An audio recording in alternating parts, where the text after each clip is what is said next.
Bienvenidos a Ifa Stories, donde la sabiduría ancestral se une con la narración moderna.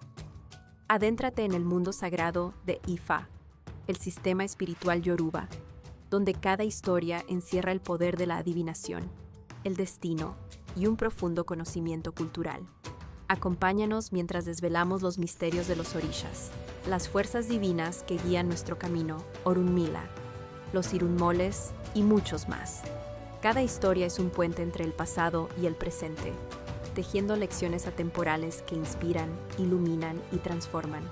Abraza la sabiduría, honra la tradición y embárcate con nosotros en el corazón de Ifa.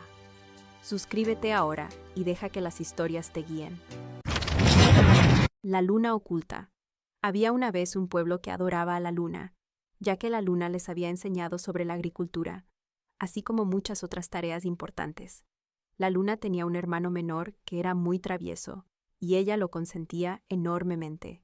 Un día, el niño entró a jugar en su habitación, donde ella guardaba telas hermosas, y dejó todo tan arruinado que la luna se retiró a una cueva en el cielo, y nadie volvió a verla.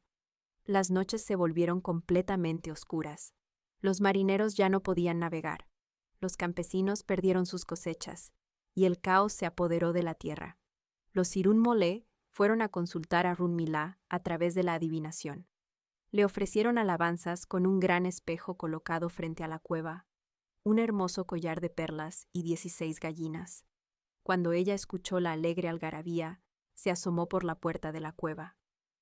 Al ver su reflejo, se sorprendió tanto que salió de la cueva y volvió a expandirse por los cielos.